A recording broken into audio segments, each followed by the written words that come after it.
All India मजलिस इत्तेहादुल मुस्लिमीन के सारे वो नेता मौजूद हैं जो चुनाव लड़े और चुनाव लड़ाए। ये सारे लोग यहाँ पर मौजूद हैं। इन लोगों से बात करते हैं। सबसे पहले तो हम आप ही से जान लेते हैं।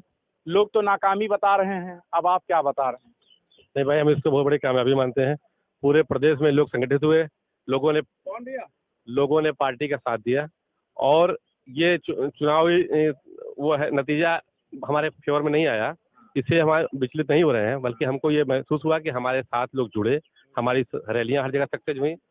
अब ये चुनावी लहर है, लहर ने हमारा साथ नहीं दिया। जनता जो है आखिरी वक्त में कहीं जिताने हराने में लग गई, लेकिन ये नहीं है, पब्लिक एमआईएम के साथ थी और उसको आप देख रहे थे। हर रैली आपने देखा होगा, जहाँ जहाँ रैली हुई, मैं दावे से कह सकता हूँ कि ओवैसी साहब की रैली में जो भीड़ थी, वो भीड़ न मोदी जी की रैली में थी, न योगी जी की रैली में। ना जीते हैं और ना ही जीतने दिए। देखिए, हम अपनी पार्टी है उसको खड़ी करना चाह रहे हैं। अब इससे अगर किसी को नुकसान हो रहा है तो उसके रिस्पॉन्सिबल हम नहीं हैं, लोगों के किरदार हैं जिनका नुकसान हो रहा है। हम लोग तो ये खुला हमारा ऑप्शन था कि सारी सेकुलर पार्टियों को साथ लेकर लड़ना चाहते थे, लेकिन वो तमाम पार्टियां जो आज रोना रो रही हैं, उस समय बड़ी पारसा बनती थी और वैसे हिसाब से बड़ी दूरी बनाए रखना चाहती थी। आज उनको अपनी हैसियत मालूम हो गई है। अब उनको उत्तर प्रदेश में अगर राजनीति करनी है तो बगैर वैसी साहब की राजनीति नहीं कर सकते, एकदम सिद्ध हो गया। इरफान पठान भी हमारे साथ मौजूद हैं। आप चुनाव लड़े हैं, बुलडोजर आपके दरवाजे पे आ जाएगा बहुत जल्द। देखिए, सच्चा मुसलमान ना बुलडोजर से डरता, ना बुलडोजर चलाने वाले से डरता है। अब रही बात कि हम चुनाव लड़े, हमारी पार्टी मजलिस इत्तेहादुल मुस्लिमीन ने तकरीबन 100 सीटों पे चुनाव लड़ा, जिसमें इसार भाई भी हमारे पार्टिसिपेट किए एज ए कैंडिडेट। आपने कुछ चुनाव भी लड़ा था। अब हमारा ये संवैधानिक अधिकार है कि हम चुनाव किसी भी स्टेट में लड़ सकते हैं। अब उस पर किसी को फायदा या नुकसान होता है, ये अलग बात है। लेकिन हमारी जो मंशा है कि एक दलित, पिछड़े और ओबीसी तबके की, मुस्लिम तबके की एक आवाज़ पैदा होनी चाहिए।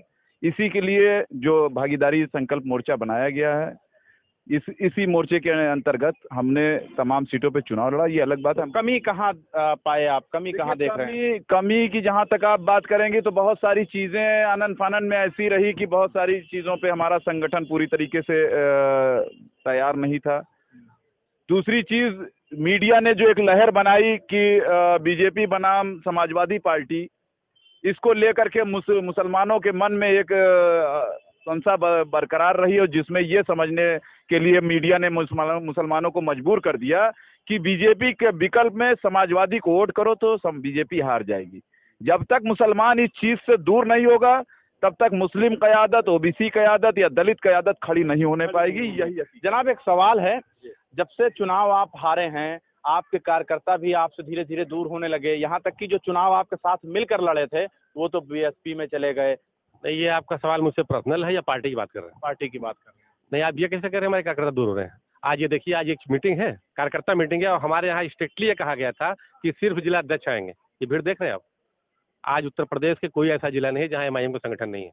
और इस इलेक्शन में, चुनाव में जी सक्सेस हमें भले नहीं मिली हो, लेकिन इस चुनाव से हमारे कार्यकर्ताओं का जोश बहुत बढ़ गया आगे। अब ये उनके अंदर ये ताकत आ गई है कि हम इस इलेक्शन में, आने वाले 24 के लोकसभा इलेक्शन में इसका जवाब देंगे और इंशाल्लाह आप देखेंगे 24 में एमआईएम को और एमआईएम के जो धड़ा है, जो हमारा गठबंधन है, इस पूरे गठबंधन को इस 24 के इलेक्शन में अच्छी मजबूती मिलेगी, दिखाई पड़ेगी। तो ऑल इंडिया मजलिस इत्तेहादुल मुस्लिमीन का जो चुनाव है, वो जो चुनाव लड़ी है और मैदान में पूरे दावे के साथ, लोग तो कह रहे हैं कि ये भागीदारी मोर्चा जो है वो कामयाब नहीं है, लेकिन जिस तरीके से अभी भी उनके हौसले जो है बुलंद दिखाई दे रहे हैं, कहीं ना कहीं 2024 में पार्टियों को फिर से उतना ही मेहनत करना पड़ेगा जितना 2022 में किया था। कैमरामैन चांद के साथ मैं मोहम्मद जैफ, लखनऊ।